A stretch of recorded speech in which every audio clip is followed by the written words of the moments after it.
Hey friends, how are you guys doing today? I hope you're doing so well, and welcome back to another thrifty video. Today we're talking about starting a reselling business. I have been a full-time reseller since July of 2021. So we're going on around 4 years of being full-time reselling, but also I've been reselling even part-time before that. So I have been in this reselling space where I thrift clothing and resell it online. Sometimes I also thrift hard goods, homeware, things like that. So I've definitely been in this space for a long time, and I have a lot of knowledge and a lot of kind of things I've learned along the way. And so I thought today would be a great day to share with you guys how to start a reselling business. Because a lot of people look at where me or other resellers are at in their reselling journey right now and just wonder, how do I get there? How do I resell thousands of dollars each month? How do I find items that will resell for good money? And really, it's all about starting well, and then things will get better and snowball better and better with time. So we're gonna talk about how to start today. So if you're just starting out, if you're thinking about starting reselling, or if you've been reselling for a while and just feel like this could be a good refresher, this is the video for you. So I'm gonna walk you through exactly how to start from the very beginning, how to start from scratch, and then build a reselling business from the ground up. And here's the secret. You can do it for free. You don't need to spend any money to start a reselling business. Here we go. Let's jump into it. So the first thing you're gonna do if you're just starting out, if you're starting a reselling business, is you want to register for an account. Now, I said on eBay, Poshmark, wherever you wanna start your reselling journey, I suggest you start with one site, maybe two. It's really a lot easier to become familiar with and start reselling on just one reselling platform than it is to try to learn 10 at once. So I would highly recommend starting on Poshmark or eBay, or perhaps doing both, especially if you're going to invest in a cross-listing software, then I think two is okay. But really, I started off only reselling on Poshmark, and I really do feel like Poshmark is the most user-friendly and intuitive for people that are just starting out. The other nice thing about Poshmark is you don't need to set a shipping price. Shipping is a flat rate on there, and then you can also use USPS, so the United States Post Service, their shipping supplies, which is super helpful because all packages sent from Poshmark are going to be priority mail, which means you can use free shipping supplies from the post office. So that makes, in my opinion, Poshmark one of the easiest places to start if you're just starting out reselling. But there's also pros and cons to all of them. eBay has more users on it, and a lot of people start on eBay instead of Poshmark just because it's a little bit more widespread. A lot more people are looking for items on there, and especially if you're doing hard goods, if you're selling home pieces or automotive pieces, there's a lot that can be sold on eBay that I wouldn't necessarily suggest for Poshmark. If you are interested in reselling clothing, then I would highly recommend Poshmark. If you're interested in literally anything else, eBay is probably the way to go because you'll have a better audience on there for those pieces. Mercari is also, I would say, more similar to eBay in that you can sell most anything on it. Poshmark, you're able to sell home goods. I just feel like there's not as big of an audience for those pieces on Poshmark. We also have Whatnot if you're interested in doing live selling, and Depop is really good if you're into more like vintage pieces and want to create a curated, like more vintage or designer vintage kind of aesthetic. It's very, I would say more niche to like a Y2K vibe and a little bit of a younger audience over there as well. And so there's just pros and cons to each platform, but I would say research, pick one, maybe two, and start there. And when you're registering for one of these selling platforms, you're gonna need to pick a name for your store. Now, I highly suggest picking something that will be timeless and that will not, make you embarrassed later on, like your middle school email handle. Like, don't pick something like that. I would highly recommend just picking your name. Like, just do your name. If it's available, pick your name. It'll make your life a lot easier later on, especially if you expand onto other reselling platforms, and also if you want to have a social media presence in the future. Having it all in a very similar name will be very helpful to you. I regret the name I picked for my Poshmark closet, but at this point I feel like it's too late to change it. And so I would just recommend picking a very easy to remember name and not something that's too crazy. So then also, if you have not already started in eBay or Poshmark or any of those things, I do have a link, at least for Poshmark, down below. You'll find it in the description box. If you use my code when you sign up, you also get $10 off when you buy something. So if you haven't already started Poshmark, feel free to use my code. It really benefits both of us. So that's the first thing. You need to register. You need to start, obviously, by picking a name and just deciding where you want to sell. And for my recommendations, I think Poshmark is very easy, especially for clothing. And then eBay, if you are not going to be doing mostly clothing, I would go with eBay. So then number 2, this is arguably the most important step and is very in line with number 1 of registering. You could really exchange these back and forth of which one you should do first. And that is to research. You want to learn the heck out of the space that you want to be in. So if you don't know what niche you're interested in, you don't know if you want to sell clothing, you don't know if you want to sell hard goods, this is the time to figure it out. So just taking a look at what things you are interested in sending out, what things you want to be looking for at thrift stores, that's the kind of information you need, but also do a lot of research. A great place to do research is YouTube. I have watched so many videos on YouTube doing research, but also before I even started, I watched probably for months lots and lots of clothing resellers and what they were picking up. I listened to them, I wrote down brands. I was really soaking up information for months before I even started my reselling journey. And it's something I highly recommend, not just because I'm on YouTube. I wasn't on YouTube at the time, but it was so helpful for me to see people in real life, in real time, looking at pieces, figuring out what would sell well, seeing what brands were popular. All of those things were super helpful to me. So I would definitely suggest that you go and watch YouTube videos, but also, especially if you're interested in selling clothing, which is my specialty, I would, if I were you, go on websites like Revolve or Saks Fifth Avenue, Anthropologie, things like that, especially the first 2, and see what brands are sold there, because those brands are going to be great brands for you to pick up, especially things like Saks Fifth Avenue. They carry multiple different brands, so does Revolve, but a lot of those brands are really going to be nice pickups if you can find them and recognize them. So after you are getting more of a general overview of research and learning about things, then going onto websites and looking at lists of names of brands will be helpful for when you actually start to have to go thrift to find your items. You shouldn't do that now. This is still the research phase, but you definitely want to spend a lot of time looking, at least online or even in stores. You can go to nice stores and look at what's being sold right now and what things are expensive, and then you'll have an idea of what to pick up. Also watching style videos of YouTubers that aren't even resellers, but just are really into trends could be helpful for you as well. Looking up things that would be keywords like the different aesthetics that are really popular on Depop would be super helpful too. And then along with this, I mentioned YouTube. I do personally have an entire playlist full of brands to know. They are videos that I have taken months of time to research and put together for you guys. I know a lot of you have watched those videos, but if you are just starting out, that's a great place to start, where I will break down 50 of the best brands to resell online, 100 of the best brands to resell online, and show you what their tags look like. So if you have not already watched those, that's an excellent resource for you. And then you don't have to do that research yourself. You will be just, soaking it in through me, which is awesome. Number 3, this is the actual part where you start getting items, but you do not want to go out and buy items. If you're just starting out your business, there is no need for you to go buy anything. In fact, I would actually caution you against doing that. Do not go out and buy things. You will not make good decisions. You don't know enough yet. What I would recommend is starting with what you have. And that is where everyone should start. That's where I started. I did a closet declutter and then sold some of my own clothes. And that's what I would say would be the easiest thing for you to do, because you don't have any money going out, but you are getting good experience and learning what works well for you.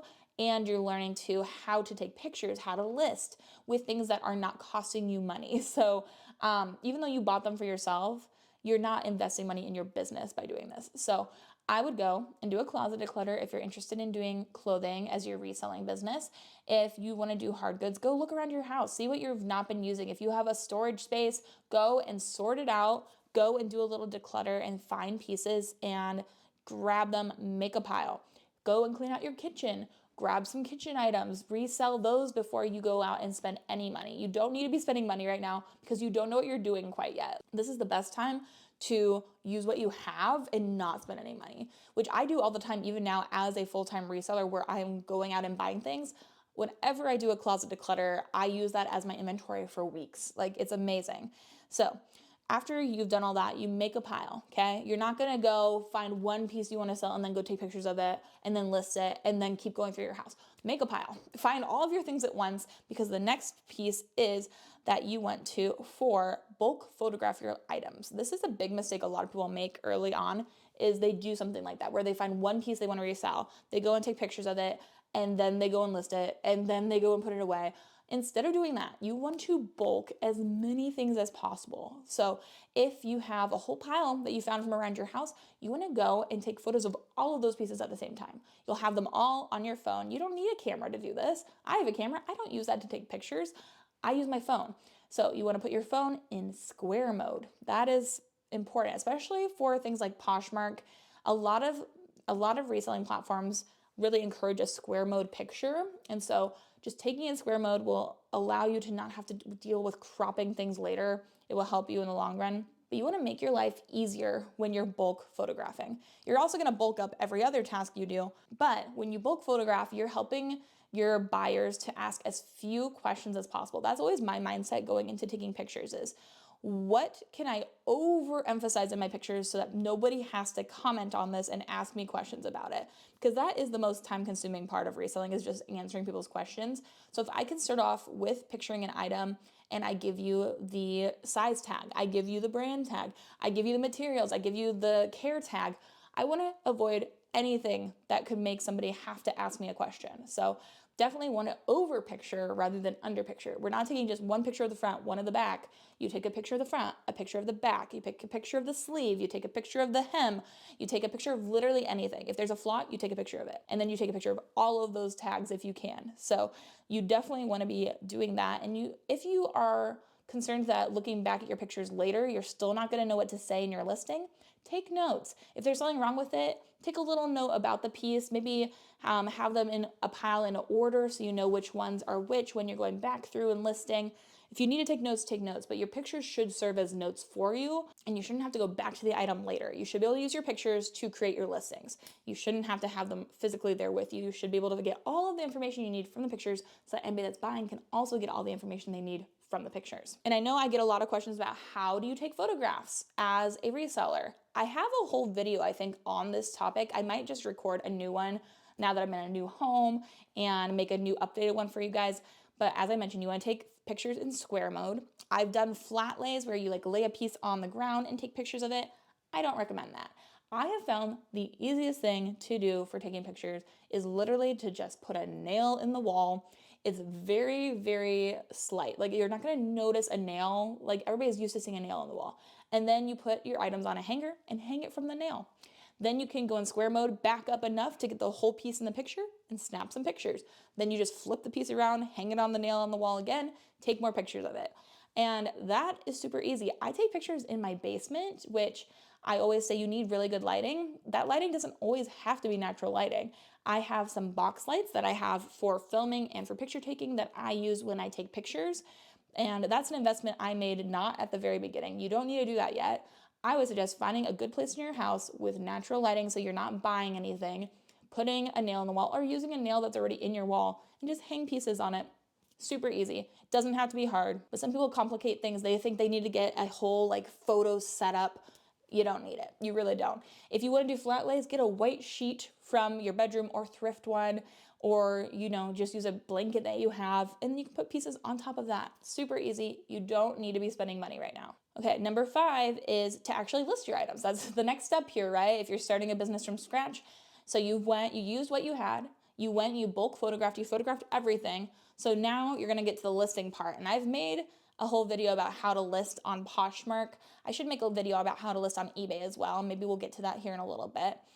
But basically you want to list your items using a lot of keywords and things that people are going to ask you about. So I like to include in my descriptions and titles if there's a really nice fabric makeup to the piece. If it's a wool piece, that's going in my title as well as in my description. If it is a really specific style of piece, or if it's a more recent piece from a brand and I know the style name, I'll put that in the title. In every single description box that I have for my items, I will list if it has flaws, and I'll also tell them what condition it's in. So I'll say, no flaws, good condition, gently used. That's my go-to phrase for all of my listings. If it's in great condition, you tell them. If there's a flaw, you tell them. If there's not, you also tell them, no flaws, because you will get questions no matter what if you do not put that in your description box. So you want to make sure to use any important information when you're listing, and also say anything that is relevant to the piece that will help you avoid people having questions. I have a whole video about this specifically, so I'm not going to go too far into detail on how to list, but I might also make you guys an updated version of that video. So if you want to see it, let me know in the comments. Now, this is one of the most important parts about starting a reselling business, starting any business from the ground up. You need to have a system for your inventory. No matter how few pieces you have when you start off reselling, you need to start with an inventory system. It sounds daunting, but it can be so simple. I would say you have one tub or a basket. You don't have to go out and buy anything. Do you have a spare tub lying around, like a little tub that you used to keep Christmas decorations in, but now it's empty? Or do you have just a basket laying around your house? Literally anything will do. Get some sort of storage container. Don't have to buy it. Or if you really need to buy it, go to Target. They're like $7, or go to the thrift store. Super easy. It should be pretty affordable. You want to have a tub. So get a tub or a basket and label it. It can be box 1. It can have literally just the number 1 on it. It can have a letter. It can be box A. It can be literally anything that you will remember, but I just number mine. So my first bin is called Sweaters 1. So you can do whatever you want, but you need to label it. Put a label on that thing. Even if it's a sticky note, put a label on it. And then what you're gonna do is start a Google Sheet, which is free. You go on Google, you get a Google Sheet going, which is like an Excel spreadsheet. So if you have Excel, you could use that instead, but Google Sheets are free. Make one column, box A, box 1. Whatever you named your tub or box, make that the first column, box 1. Second column, make that the title of the piece. Once you list something, put the title in that column so you know where it's located. This is an easy thing to do, but also very daunting, and also will lead to so many problems in the future if you don't start from the very beginning. Start with an inventory system, because the temptation is to say, oh, but I only have one bin of items. I don't need to list where they are. But if you want to actually do this, eventually you'll have more than one bin.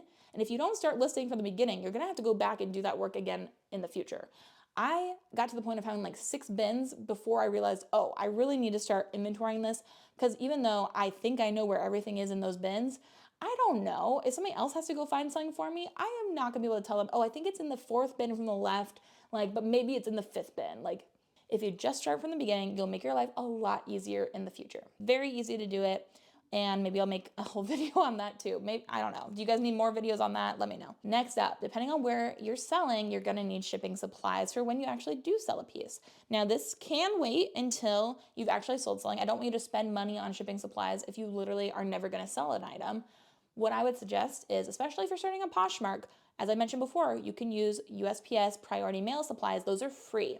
You can order them on their website under shipping supplies and have them sent to your house directly, completely at no charge, which is great. Or if you go to the post office, they will have those white priority mail boxes and envelopes and things like that there. So you can do that, and that would be free, especially if you get a medium box or a tie-back envelope. A lot of those are self-sealing as well, so you wouldn't need tape. You would just take off the little adhesive protector and squish the box together. Then you don't even have to use your own shipping tape, which is great.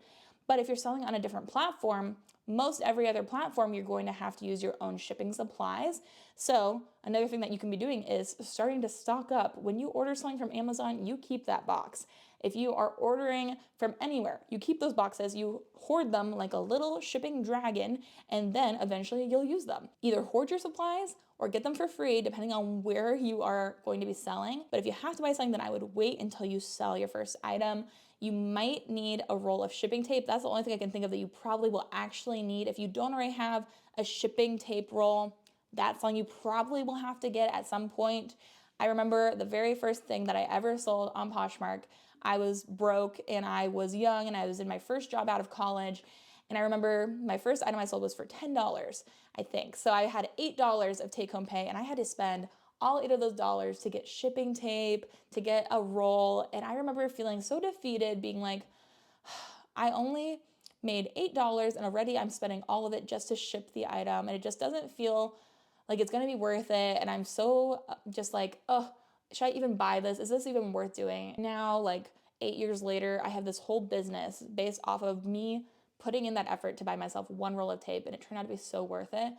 But I didn't buy it before I sold something. I waited to use that profit from that piece to buy that shipping tape. And so I would just say too, that might be something you need to get. But also, if you really want to do this, that's going to be an investment in yourself, but also in your business. And it probably will be worth it. So the other thing that has to do with getting shipping supplies and shipping the pieces is it doesn't have to be fancy. You don't need to make a handwritten thank you card for every order. I used to do that. You don't have to put everything in a plastic bag and then put tissue paper around it and then put a bow around. Like, you don't have to make it fancy. It just has to be practical. Just get it done. Just stick the item in that box. Do whatever you've decided to do for your shipping, but you don't have to be fancy. Okay.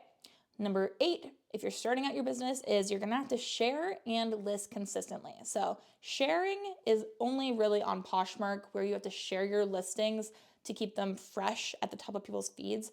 You can do this by hand. If you have only a few items, it's easy to do multiple times a day. So just go and hit share and then click your items and then hit the share button.